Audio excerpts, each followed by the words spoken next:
Perfecto. Muchas gracias por estar aquí de nuevo, aunque haga un tiempo increíble. Voy a empezar representando a Oyer y os voy a ir leyendo su bionota, ¿vale? Oyer Quincoces es graduado en Filología Hispánica por la UPV-HU, máster en Estudios Literarios por la UCM y máster en Formación del profesorado por la UPV-HU. Actualmente compagina la docencia como profesor sustituto en esta misma universidad con la financiación de su tesis doctoral, cuyo tema es la construcción de la masculinidad en la autobiografía española contemporánea, a partir de textos de Juan Goytisolo y Luis Antonio de Villena. Cuando quieras. Bueno, muchas gracias por la presentación y a la organización también. A modo de introducción a mi presentación, bueno, diré que yo cuando vi esta película, la verdad es que durante el visionado me hizo reflexionar mucho. Hablo de Tardes de soledad de Albert Serra, y yo en cierta red social puse algo así como medio like y me preparé una investigación al respecto. Recibí 2 likes, uno de la moderadora de la mesa y otro de la que se encarga del micro. Entonces, bueno, vamos con el tema. En su ensayo La política sexual de la carne, Carol J. Adams afirma lo siguiente: la carne es un símbolo de lo que no se ve, pero está siempre ahí, el control patriarcal de los animales. Además de identificar las implicaciones de clase y de raza históricamente atribuidas al consumo de carne, Adams se detiene en el valor que se le ha concedido y se le concede dentro de una cultura patriarcal como medidor de la, cito textualmente, virilidad individual y social. Y vuelvo con la cita que está en pantalla. Tradicionalmente se ha considerado que el hombre trabajador necesita carne para tener fuerza. Una superstición opera en esta creencia. Comiendo músculo de animales fuertes nos haremos fuertes. De acuerdo con la mitología de la cultura patriarcal, la carne promueve la fuerza. Los atributos de la masculinidad se logran comiendo esos alimentos masculinos.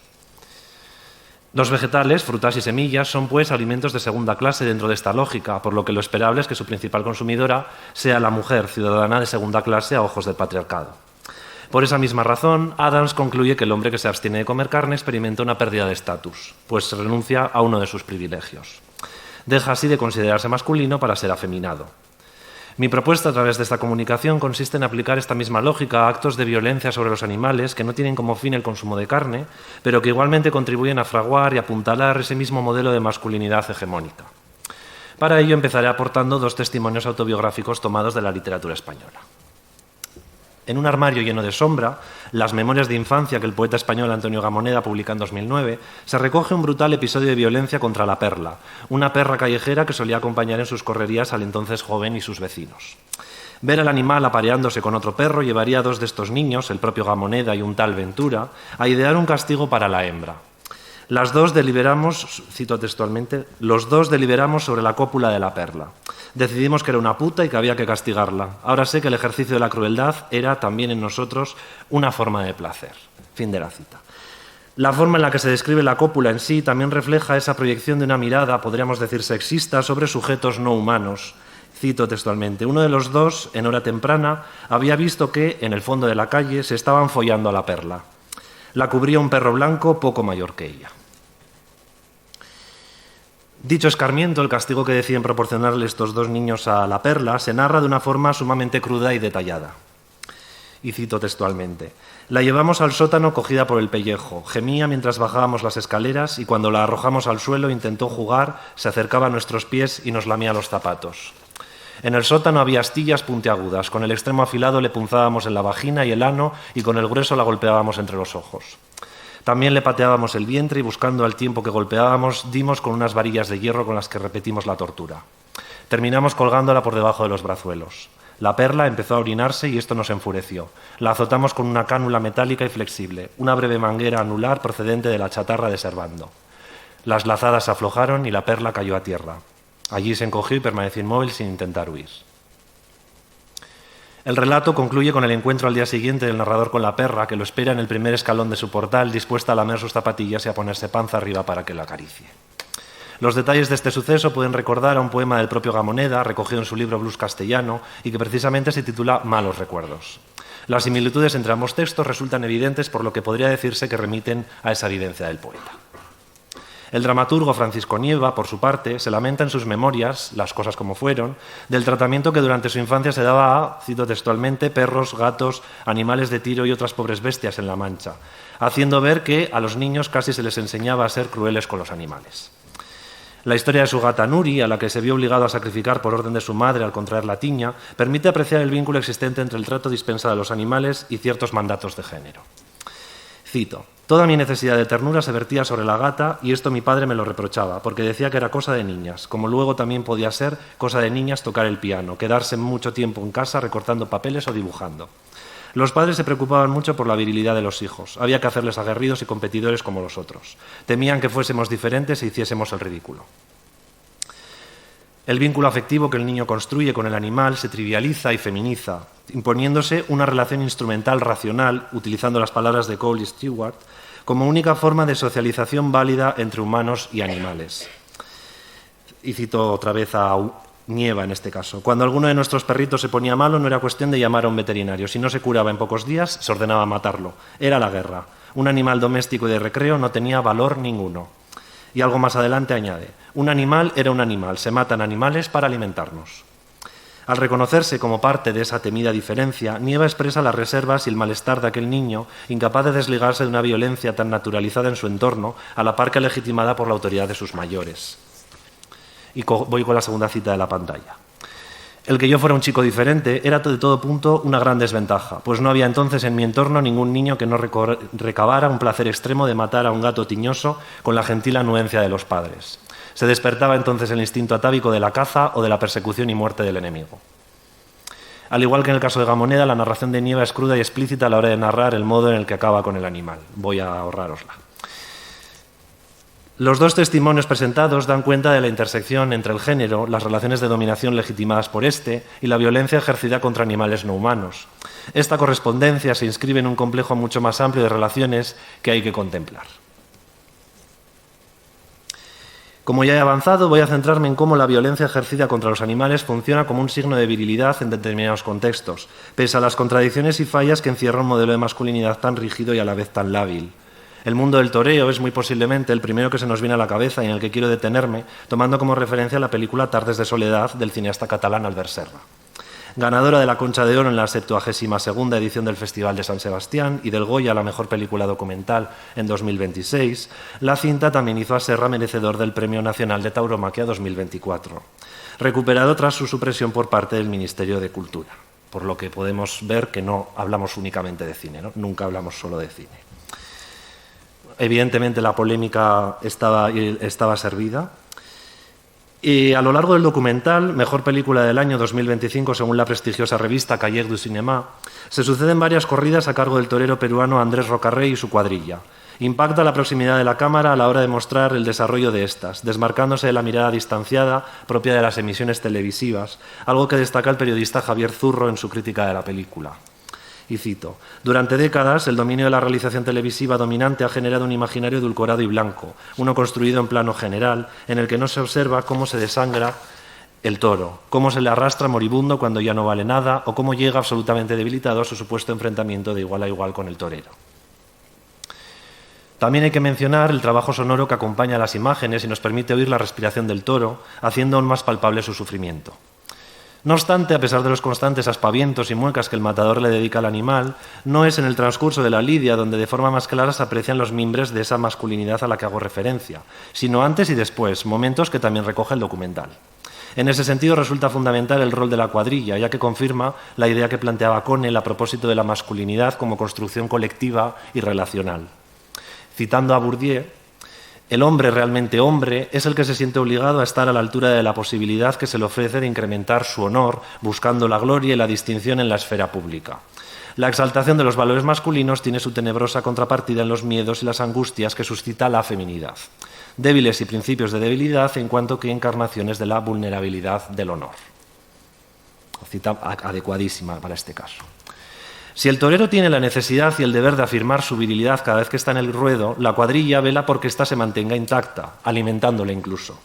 La forma en la que reacciona ante la inseguridad de Rocarrey o cuando éste es embestido por el toro, clara vulneración de su masculinidad, es buena prueba de ello, como también lo es la acogida que le brinda una vez rematado el animal. Expresiones como «ole tus huevos», «ole tus cojones», «ole los tíos de verdad» o «le has echado 2 cojones, compadre», hablan por sí solas. Las figuras del picador y el banderillero, a las que también presta atención el documental, pueden leerse a su vez como una parte importante de esa fratría masculina, puesto que facilitan la labor del matador mediante las heridas que le infligen al toro. La película, además, muestra el agotamiento experimentado por los caballos que montan los picadores, siendo una cara menos visible de toda la violencia que el toreo representa. Por último, llaman la atención las secuencias en las que el torero se viste y se desviste. Acciones que no puede realizar por sí solo debido a las características del traje de luces. Además de sugerir cierto homoerotismo, algo que el propio Serra reconoce, estas imágenes constituyen una muestra más de una masculinidad entendida como performance colectiva y basada en una homosocialidad, algo ambigua. Con todo, ¿se podría decir que estamos ante una obra subversiva en lo que a la representación de la tauromaquia se refiere?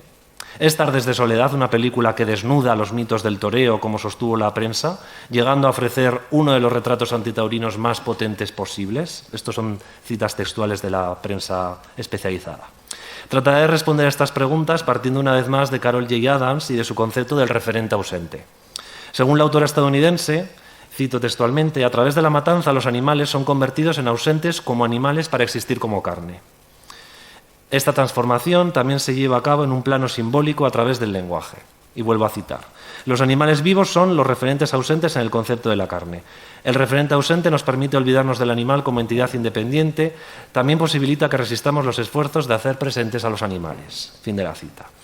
Adams asegura que hay varias formas de que un animal se convierta en referente ausente, siendo una de ellas la metafórica. La descripción en otros animales de significados y prácticas humanas que van a definir su propósito o destino encuentra en la metáfora uno de sus mejores recursos. Y vuelvo a citar a Adams. Los animales se han convertido en referentes ausentes, cuyo destino es transmutado en una metáfora para la existencia o destino de alguien. Metafóricamente, el referente ausente puede ser cualquier cosa cuyo mensaje original sea socavado, pues se absorbe en una jerarquía diferente de significado.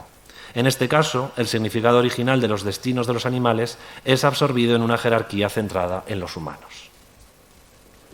Desde una óptica antropocentrista, el referente no humano adquiere así una nueva connotación más elevada y sofisticada, y vuelvo a citar a Adams, de lo que su propia existencia pueda merecer o revelar. Fin de la cita. El toro de Lidia no deja de ser una víctima más de este consumo metafórico al que apunta Adams. Palabras y expresiones como torear, suerte y al toro, dar la puntilla, ver los toros desde la barrera o pinchar en hueso, han adoptado un sentido figurado que desplaza por completo a su referente para denotar experiencias y acciones humanas. La consideración de la tauromaquia como un ritual y de la matanza del toro como un espectáculo o una forma artística responde a esa misma lógica, aunque de forma más acentuada. Bueno, aquí os traía un extracto de una entrevista con Albert Serra, que por si acaso no la voy a poner, luego si no podemos comentarlo si suscita interés, sus declaraciones, pero básicamente viene a... concuerda perfectamente con este discurso, ¿no? Y con esta metaforización del toro y de todo lo que representa. La sublimación de la muerte del toro, llamada a ser una representación más del tópico memento mori, otra metáfora desde la que reflexionar sobre la existencia y la muerte humana, permea el discurso de Serra. Sin embargo, ¿qué hay de los primeros planos del toro agonizando? ¿Realmente podemos hablar de referente ausente también en el plano visual? Tal vez no, pero tampoco de un retrato antitaurino. El historiador y crítico de cine Carlos F. Heredero se muestra contundente al respecto. Y la cita es larga, pero yo creo que la crítica es bastante aguda. Carente por completo de arco dramático o de curso interior alguno, la película amontona una faena taurina detrás de otra sin que en ningún momento su concatenación sea capaz de crear más espesor o más densidad, más lecturas o más sugerencias. 2 largas horas de delectación en más de lo mismo nos hablan también del cineasta hechizado por su lienzo de colores saturados, rojo, negro, amarillo y albero, cuyas imágenes actúan no de manera dialéctica, sino por acumulación y reiteración del macabro ballet servido en bandeja por el teleobjetivo. ¿Las imágenes objetivan entonces el horror de aquella danza sangrienta o son prisioneros de la fascinación formalista, inseparable de un determinado sentido, lo quiera o no su artífice, que ese ballet parece suscitarle al cineasta? Serra justifica esta tendencia a la repetición apoyándose en el carácter ritual que le atribuye a la corrida. Y estas son palabras de una entrevista que concede Serra. La película es repetitiva porque se basa en un ritual repetitivo por definición, que es la corrida. Solo en la repetición se entiende y genera una experiencia de cine muy fuerte que no puedes tener en otro sitio. Se tiene que ir a ver con todo lo violento que tiene. La sangre y la muerte son seductoras, a pesar de lo difícil o moralmente dudoso para ciertas personas. Sin eso no sería un ritual sacrificial, sería otra cosa. En su análisis de la película, Mustafa Usuner defiende que lo que Tardes de soledad ofrece es una estetización y abstracción de la muerte, cuya repetición constante hace que el espectador termine distanciándose ética y emocionalmente de lo que está presenciando. Y cito a Usuner con mi inglés. Rather than confronting mortality as a lived, irreversible transition from subject to object, Serra appears to fold death into a recurring formalist motive. It risks becoming primarily aesthetic rather than existential, emblematic rather than exceptional. En Ante el dolor de los demás, Susan Sontag alude a la sobresaturación de imágenes violentas procedentes de guerras o catástrofes a la que nos someten los medios de comunicación y al hartazgo que éstas pueden generar. Cito a Sontag. Su superabundancia mantiene la atención en la superficie, móvil, relativamente indiferente al contenido. El flujo de imágenes excluye la imagen privilegiada. Una vinculación más reflexiva con el contenido precisaría de una determinada intensidad de la atención, justo la que se ve disminuida por las expectativas inducidas en las imágenes que diseminan los medios.